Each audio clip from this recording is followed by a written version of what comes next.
And welcome back to the special edition of Hannity. Now, Defense Secretary Chuck Hagel announced a proposal this week that would shrink the Army to pre-World War II levels. In other words, completely gut the military.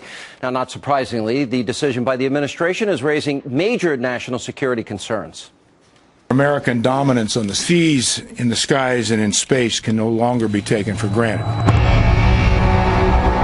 He'd much rather spend the money on food stamps than he would on a strong military or support for our troops. There's no strategic vision except for a political strategy. That's like canceling your fire insurance to prevent fires. Tying our own hands, tying the hands of future presidents in an inability to address whatever threat may be. What we're trying to do is solve our financial problems on the backs of our military. You are for big government, except when it's about the military. No, I am. The military is part of the government. I'm for spending more money on troops and less on equipment. I'm for our enlisted men and women getting more money in their paycheck and better benefits.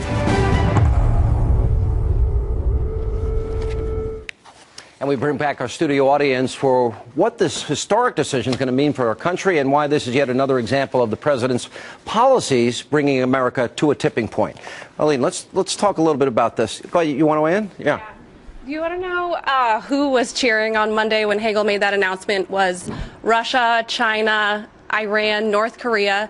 Global threats are on the rise. And what is Obama doing? He is cutting our troops to pre-World War II levels. And after two wars come to an end, absolutely, there's going to be cuts that have to be made, as they always do when wars come to an end. But you make smart cuts. You make ones that aren't going to have serious adverse repercussions on our national security, which is what we heard from Hagel. Judith, this is your main issue and probably the one we agree the most on. We often disagree. Right. But if you listen to Hagel, the point is coming where America is not going to dominate the seas and space and the military. And I'm thinking if the United States doesn't dominate, then who will? Right. Who's going to fill that void? Let's just raise the white flag now and say, okay, Russia. I mean, the fact that this was done in the middle of the Ukraine crisis, when the United States is supposed to demonstrate resolve, is just mystifying to me. Without any preparation whatsoever, it was just by fiat. And he's cutting stupidly. He's cutting money to the troops so that they have to take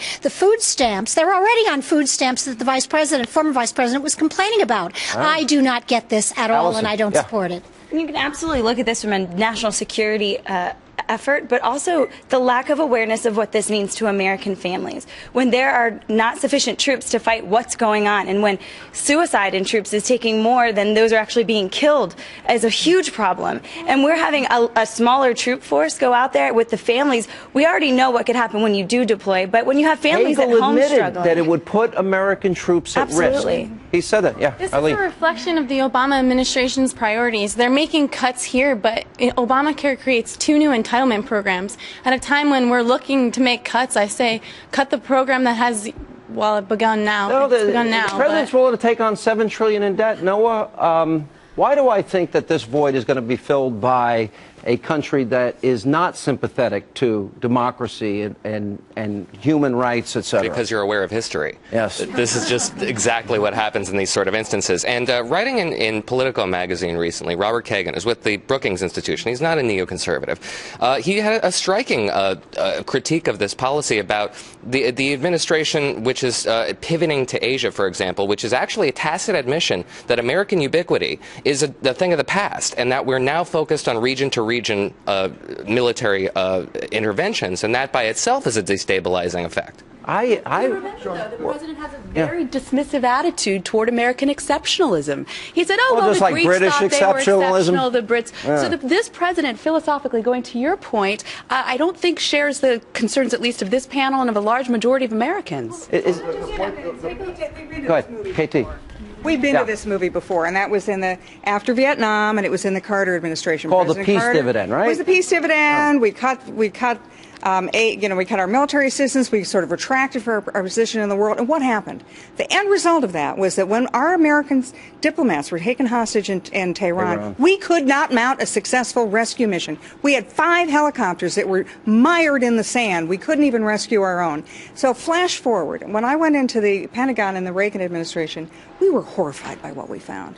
In the early 1980s, we had ships that couldn't sail because they didn't have fuel. We had airplanes that couldn't fly because our pilots hadn't had enough training hours. For every tank that was operational, there was one sitting right next to it that was cannibalized for spare parts. All that was bad. But the single worst thing was what we found was our young men and women, the junior enlisted personnel, they were on food stamps. And it showed, and it was America's retreat from the world. Now, Reagan got it back, but it called took it years. The gap of vulnerability. America was vulnerable.